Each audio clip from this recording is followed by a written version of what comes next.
Alright, on to the next job. Here is my quad bike, the other and my main workhorse. Unfortunately, it's not feeling very well at the moment. It's going to be going to the bike doctor on the weekend. The clutch is jamming, so in order to make it go anywhere, I've got to turn it on, quickly whack it into gear, whichever gear I'm going to use, and then either go straight forward or straight back until I need to change gear, and then I have to turn it off, change gear, turn it back on again, etc. Not the best of situations. But anyway, we're going to head all the way down there. There we go. There's a little stake I put on the particular weed that I'm looking for. If you let one of these grow, next year you're going to have 100 of them. So knock them out as soon as I can get them. Oh, here we go. Oh, there's a couple of my other hay balers. Now, how do we kill these weeds? Well, I don't really like using a lot of nasty chemicals and toxins around the place. I like to try and keep it pseudo-organic. But I will use glyphosate, the good old Roundup. Now, this will not kill these weeds. This is Doc I'm looking at. Straight out. But what you do, I'll show you what we do. It's quite cute. I can kill everything from, well, from nasty dock plants to full-grown trees with this method. I'm sure everyone knows it anyway, but I'm going to show you. So, oh yes, and of course, I only need a few drops of this stuff and slightly diluted. But why use a few drops when you can take a whole 20-litre container with you? Mainly because I couldn't find a smaller container. Alright, so what we've got here, before we head down to the paddock, is a little jug, obviously. And I've just poured a little bit of the pure glyphosate inside there. Now what I'm going to do is I'm going to add a little bit extra water to that, basically, so we've got a 50-50 solution. Don't think straight glyphosate works really well on its own, but a 50% dilution is perfect for our purposes. So I'll quickly do that and then we'll head to the paddock. Well, here we are. You can see the stake that I put in there. There's the plant we want to get rid of. It was only half that size about a week ago when I put that stake in. And my good old grubber.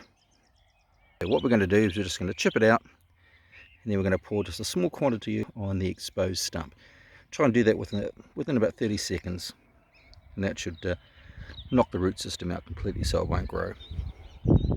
Well, there we have it. You can see the exposed white bits of chopped stem there, so they've had the just a little bit poured onto them. They'll soak it down into the stem, down into the root system, and just knock the whole plant out. They have really deep roots, so you want to actually tackle them properly, because if you just leave a little bit in there, they do tend to grow back again. Don't want that. This, kids, is what happens when just one plant, one dock plant, gets away and goes to seed.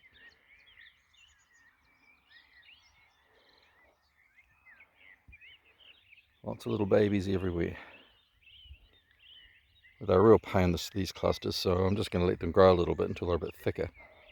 Then I'll be able to actually just tackle them just en masse in one big swipe of the old mattock. Yes, so just got to keep an eye out for that, make sure they don't get to seed, and we should be able to get them all cleared away this season. Oh look, here's a couple more. We're actually just in a little mound of dirt just by the shed. So another cluster here. I'll take them now and call it a night. It's starting to die down a bit. Look at that. Isn't that pretty? Alright, on the bike, ready to head back. Jug's all washed out. Actually, just thinking about this thing with the dock. I mean, it's not an evil, bad, nasty plant like you find some things in northern Australia where you just look at them and they kill you. It's fairly benign. I mean, you can crush dock leaves if you get stung by a stinging nettle, and it soothes and takes the sting away. One of the things it can do. Yep, I've tried it myself. It seems to work. Yes, another little pest we've got around here is stinging nettles that tend to pop up everywhere, so I try and get rid of them if I can.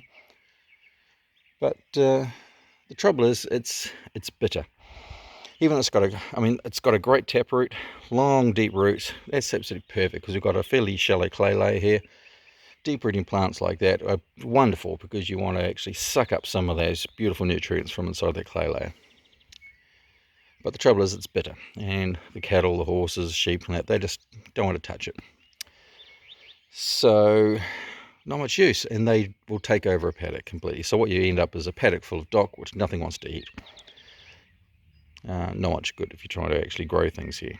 So I'm afraid they have to go, and we're nearly clean of it around here. I've been trying to get rid of it all for a couple of years. Again, this piece of land which you can see here, I've just recently bought, so it's a bit of a cleaned up exercise. So there's a bit of blackberry growing on a dirt mound there, and some mallow plants, and just a few other of the nasties. Again, most of them non-toxic, but they're just not part of the mix that I want. What I will be doing though later on is actually sowing, drilling into this paddock a wider variety of grasses and food plants. So I have a really rich mixed pasture, mixed pasture, a variety of plants, which would be good for the horses and the sheep and cows. Although I don't have any cows anymore. I ran out of land because my wife has horses. So what are you going to do? So my cows are currently up at a friend's place a couple of hours north of here, and living a very, very happy life. Alright, so that's it for now from me. Thank you all for putting up with this bit of a ramble, and I will catch you guys later. See ya.